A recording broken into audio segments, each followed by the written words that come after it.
প্রতিপক্ষ বিশেষ করে এনসিপির বা বিরোধী পক্ষ সরকার পক্ষকে আসলে জুলাইয়ের বিরুদ্ধে দাঁড় করানোর চেষ্টা করছে, যেটা আসলে না।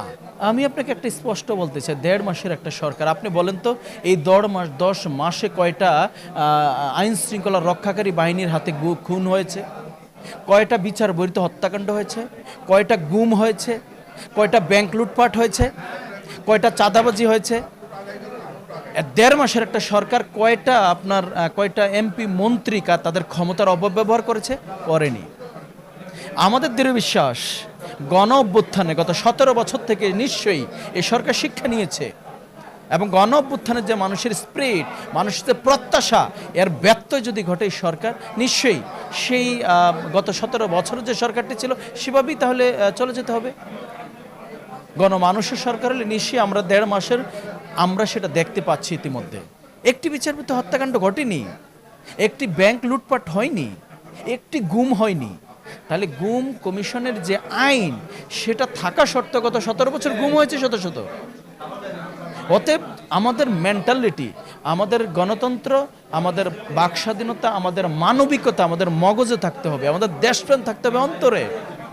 কাগজে কলমে দেশপ্রেম থাকলে সেটা কখনোই আপনার আলোর মুখ দেখবে না। এই অন্তরে যতক্ষণ পর্যন্ত আপনার দেশপ্রেম না জাগ্রত হবে, মানবিকতা বিকশিত হবে, ততদিন পর্যন্ত আমরা কিন্তু এগোতে পারবো না।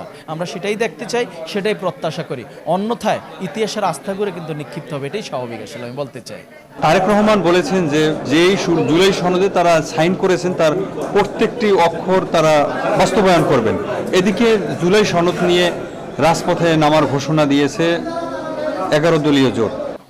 ধন্যবাদ আপনাকে। আমি একটা বিষয় খুব স্পষ্ট বলতে চাই, জুলাই কাউকে ইজারা দেইনি আমরা। জুলাইকে নিয়ে ব্যবসা করবে, দালালি করবে, যেভাবে গত 17 বছরের চেতনা ব্যবসা করে, স্বাধীনতার চেতনার ব্যবসা করেছিল আওয়ামী লীগ, বাংলাদেশে আরেকটি সেম জুলাইকে নিয়ে ব্যবসা করবে। আপনার এই ইজারা আমরা কাউকে দেইনি, প্রথমত নাম্বার 1। নাম্বার 2 হচ্ছে, জুলাই আমাদের মানে স্পিরিট, এটাকে আমরা ধারণ করি। 71 আমাদের সার্বভৌমত্ব, এটা আমাদের অস্তিত্ব, তেমনি 24 আমাদের স্পিরিট, এটাকে আমরা ধারণ করি। সুতরাং এখানে ইতিমধ্যে মাননীয় প্রধানমন্ত্রী তারেক রহমান স্পষ্টই বলেছেন যে আমরা জুলাইয়ের প্রত্যেকটি অক্ষর আমরা প্রতিপালন করব এবং প্রতিস্থাপন করব। আমরা সেখানেই থাকতে চাই। আমরা চাই জুলাই বাংলাদেশে প্রতিষ্ঠিত হোক, প্রত্যেকটি ধারা প্রতিষ্ঠিত হোক। নিশ্চয়ই আপনি জানেন যে অন্তর্বর্তীকালীন সরকার 133টি অধ্যাদেশ জারি করেছে। আমরা বলতে চাই 133টি অধ্যাদেশে আমরা জুলাই সনদ বাস্তবায়ন হোক, সেটাই আমরা দেখতে চাই।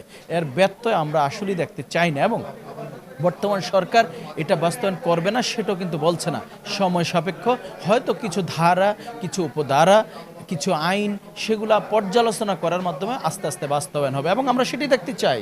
জুলাই নিয়ে কোনো ধরনের আপনার সংকীর্ণতা, অবহেলা আমরাই বরদাস্ত করব না, কারণ আমরা জুলাই গণঅভ্যুত্থানের সম্মুখ সারির যোদ্ধা। প্রতিপক্ষ বিশেষ করে এনসিপির বা বিরোধী পক্ষ সরকার পক্ষকে আসলে জুলাইয়ের বিরুদ্ধে দাঁড় করানোর চেষ্টা করছে, যেটা আসলে না। আমরা বলতে চাই, জুলাই আমাদের স্পিরিট, জুলাই আমাদের আত্মবিশ্বাস, জুলাই আমাদের নতুন করে বাঁচতে শিখেছে। অতএব এটাকে অবজ্ঞা করার কোনো সুযোগ নেই আসলে।